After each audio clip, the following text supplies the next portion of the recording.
Boa noite, nação alvinegra!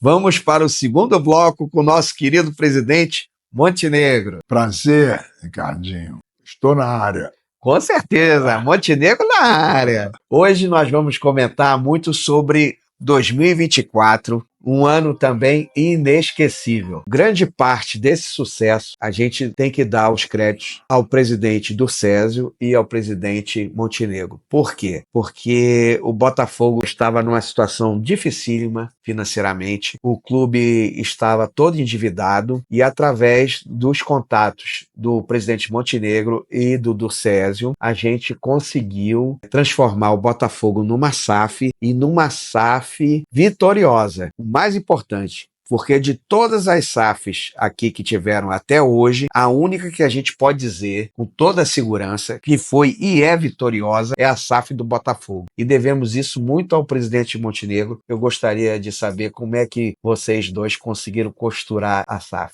Tem um desdobramento. Sim. Duas partes. A primeira parte, uma série de botafoguenses, sabendo que não dava mais para sobreviver, a gente se reuniu e uma vez por semana a gente debatia em cima de uma auditoria que tinha sido feita para saber exatamente qual é o valor da nossa dívida e tentar preparar o clube para algum investidor. No começo a ideia era que os irmãos Moreira Salles pudessem investir, comprar 51% pelo menos, e outros botafoguenses comprariam os outros 49%. Graças a Deus isso não deu certo. Graças a Deus foi. Porque um dos problemas da SAF, do Atlético Mineiro, ou no começo do Cruzeiro, ou a própria do Vasco, é quando você quer vender a parte do futebol, tirar os amadores e colocar profissionais, mas você quer vender, mas quer continuar mandando. E aí fica uma coisa esquisita.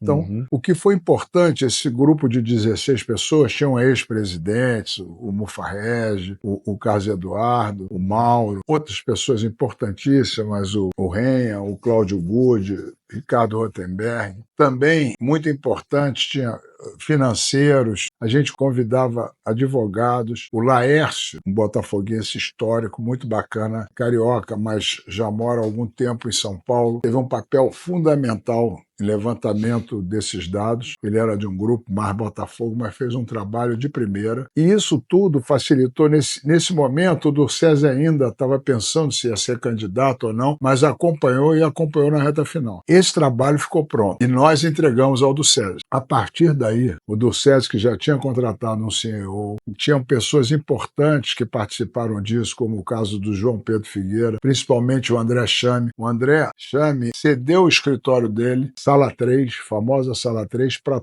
todas as reuniões, etc. Essas pessoas é que, junto com o Durcésio, o CEO, pegaram esse trabalho pronto, trabalho de 2 anos quase, levaram para ver se apareceu algum investidor. E aí apareceu. Eu não acompanhei esse último passo. O Textor tem a empresa Eagle e queria investir no Clube do Brasil. No início, estava pensando até investir no Paraná. E as pessoas, não sei quem, direcionaram ele para o Botafogo. Ele viu um trabalho super organizado e resolveu encarar o Botafogo. E aí entraram nos detalhes, etc., e deu certo. A razão principal do sucesso foi esse trabalho que a gente fez e a dedicação do Durcésio depois, com alguns executivos, mostrando ao Textor poderia investir, que é uma grande marca, um grande clube, seria uma grande torcida. Então, isso fechou, teve a aprovação de 97% da Assembleia Geral do clube, e o grande truque foi ele assumir toda a dívida, ficar com 90% do futebol e o clube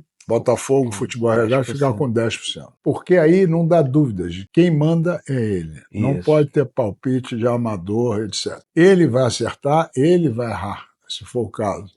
Mas é o dinheiro dele, ele está investindo, etc. A primeira razão do sucesso foi essa. A segunda razão do sucesso se deve muito ao Durcésio, que o Durcésio colou nele, ficaram muito amigos, e ele se apaixonou pelo Botafogo. A segunda parte desse evento, que teve um final feliz, eu acho que se deve ao Durcésio e à torcida, porque a torcida abraçou o Textor, agradecida, etc. Eu, em Buenos Aires, eu sofri durante 29 anos, desde a época 95 até agora. O Botafogo passou situações desastrosas, tristes. Eu cheguei a dar um exemplo que era uma Ferrari, mas atolada num pântano. Eu lutava para o Botafogo não morrer. Chegou um ponto que não tinha bola para treinar. Não tinha bola, tinha que pagar a conta de luz. Conta de luz. O juiz tinha que pagar no dia do jogo, se não desse, a federação não aceitava, você perdia pontos, e uma coisa horrível. O que eu mais gostei em Buenos Aires foi os 2 dias anteriores ao jogo, eu fiquei passeando ali, Porto Madeiro,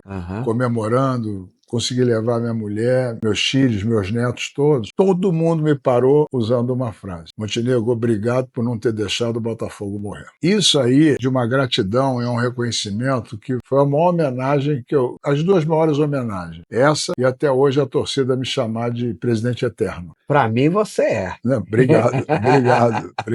Mas isso é para mim uma homenagem. É mais que qualquer título de benemérito, presidente, grande benemérito. Isso não, presidente eterno. Um carinho, um reconhecimento total. Então, nós conseguimos, 2021, subindo, Textor entrou, 2022 já deu uma melhorada um pouco nas coisas, começou a pagar dívida. 2023 ele viu que era uma torcida muito sofrida e muito carente de títulos, querendo título, e ele investiu em jogadores com mais nome e mais velhos. Nós estávamos indo muito bem, um casamento perfeito também entre o Luiz Castro e o elenco, e de repente o Luiz Castro saiu, uma proposta da Arábia e tal. Eu acho que isso é que desarticulou tudo. A gente, como o pessoal falou, poxa, o Botafogo bateu na trave, quase foi campeão. Mas isso foi um dos principais motivos que fizeram o Botafogo não ganhar o título daquele ano. Foi. Mas também, ao mesmo tempo, eu acho que foi o combustível para a gente ganhar tudo em 2024. Eu acho que o fracasso de 2023, a decepção de 2023, e a maioria dos jogadores ficaram, entendeu? Eles sentiram também muito. Foi importante, junto com as novas contratações de 2024, para que a gente ganhasse tudo em 2024. A gente realmente chegou na glória eterna. O Botafogo, graças à SAF, entrou no hall dos maiores times do mundo. O Botafogo, em 2 anos, ele se preparou para competir contra Flamengo, Palmeiras, Fluminense, que teve ajuda durante muito tempo da Unimed. O Botafogo se preparou em 2 anos para enfrentar times que estavam se preparando há 10 anos. E começou a brigar. Acabou dando tudo certo. E a recompensa veio em 2024, entendeu? O que a gente fez em 2024 é uma coisa fantástica. A glória eterna. Foi a glória eterna. Eu acho que a gente agora ficou mal acostumado. O sarrafo subiu. Exato. E aí, mas para mim, eu já posso morrer em paz. A gente conseguiu um título, a Libertadores, que durante 130 anos o Botafogo perseguiu. Nunca tinha ganho. Na geração de Garrincha, Didi, Quarentinha, Amarildo, Zagallo, Newton Santos, a gente nunca ganhou uma Libertadores. Na nossa geração, que cativou a gente de 67, 68, nós não conseguimos isso, uma Libertadores. E naquela época, o pessoal dava mais importância a fazer amistosos no exterior para ganhar um dinheiro extra do que a Libertadores. Você não tinha televisão, não tinha nada, o mesmo sofrimento que a gente teve em 95. Aí falava, não, esse campeonato aí é só para pessoal lá que fala espanhol, isso aí não é pra gente. Isso aí. Justificativa tem, mas é chato, porque aí o Santos ganhou 2, aí inventaram esse negócio de jogar o campeão da Libertadores com o campeão da Europa, um jogo só, e aí diz que é campeão mundial. Aí você vê o Flamengo conseguindo isso. Mas o time da Lagoa não é campeão mundial. Ele é campeão da Copa Toyota de futebol, porque a FIFA não reconhece o título do time da Lagoa. Entendeu? Então, se não reconhece, ótimo. Viva a FIFA. Isso aí, viva a FIFA. Mas eu acho que a gente conseguiu tudo. Voltando a 2024, tudo nosso é com gosto de sofrimento. Se não for difícil, não é Botafogo. Pois é. Você ser campeão de uma Libertadores com um jogador a menos durante 90 minutos é inexplicável. É inexplicável. Mas aconteceu. 2025, a gente já falou, o sarrafo subiu. Então, eu acho que houve alguns problemas de atraso. O Textor estava querendo um super técnico de primeira prateleira. Demorou a encontrar esse técnico. Não chegou a encontrar, talvez, o que ele desejasse. Veio o Renato Paiva, que eu gosto. Eu sei que a maioria da torcida não gosta, tem implicância, mas eu gosto. E eu não gosto de ficar trocando de técnico. Porque mais do que a saída do Luiz Castro em 2023 foi a quantidade de técnicos que a gente teve. É. Aí veio o Bruno Lage, aí depois não deu certo, veio o Lúcio Flávio, aí veio o Caçapa, veio sei lá o quê, veio o Thiago Nunes, veio... Então, quando você tem 5, 6 técnicos numa temporada, é sinal que a temporada tem tudo para dar errado. Eu acho que a gente não tem que trocar o técnico, porque o elenco gosta dele, ele está fazendo um trabalho sério, chegou, perdeu alguns jogadores contundidos, e a verdade, Ricardinho, é que você tinha 2 jogadores fora de série em 2024 e um iluminado. Os 2 fora de série eram o Luiz Henrique e o Almada.